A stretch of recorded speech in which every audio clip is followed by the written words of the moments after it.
ल फाइनल्ली हाम्रो चाहिँ अहिले 12वटा लाइट चाहिँ फिटिङ भइसकेको अवस्था छ।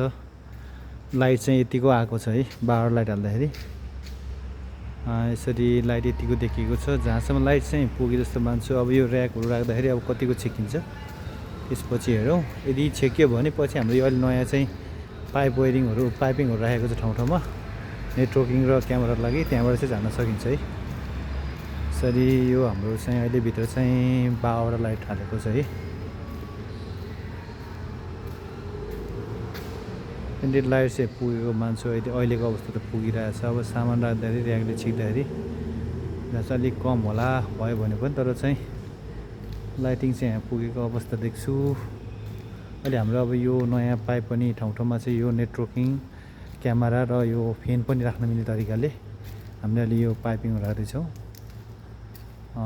यति राखेपछि अब थप्नु पर्ने लाइट पनि थप्न मिल्यो, फ्यान पनि राख्न मिल्यो, नेटवर्किङ पनि राख्न मिल्यो, क्यामेरा पनि राख्न मिल्यो यसमा है। हाम्रो चाहिँ अहिले पाइप हालेको छ यसमा।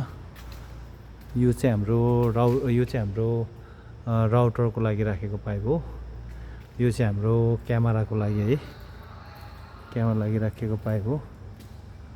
यो वारपारी छ। अनि अर्को हाम्रो चाहिँ यो तल साइडको चाहिँ यो पाइप चाहिँ हाम्रो नेटवर्किङको लागि है, राउटरको लागि हो। हाम्रो हरेक गल्लीको लागि चाहिँ एउटा राउटर भन्नुभएको थियो माथिबाट। यो चाहिँ यहाँ पछि हामीले चाहिँ यो चाहिँ फ्यान अलि यता छ, अलि हामी यता राख्छौँ। यो चाहिँ फ्यान राख्नको लागि है। पछि अब गर्यो भने बिचबाट फ्यान पनि राख्न मिल्यो। अनि प्लस यसमा चाहिँ अब यदि लाइट नपुगेको खण्डमा चाहिँ यसमा बल्बहरू पनि हाल्न मिल्यो। फाइनली अब हाम्रो रङको काम पनि फाइन भएको छ। अलिकति यतापट्टिको रङ नसु गरेर चाहिँ यसमा भोलि एकपल्ट गर्छ होला। उताको चाहिँ फाइनल भइसकेको छ। अनि हामीले भोलिबाट चाहिँ यसको ब्याक प्लाई पनि हान्न सुरु गर्छौँ।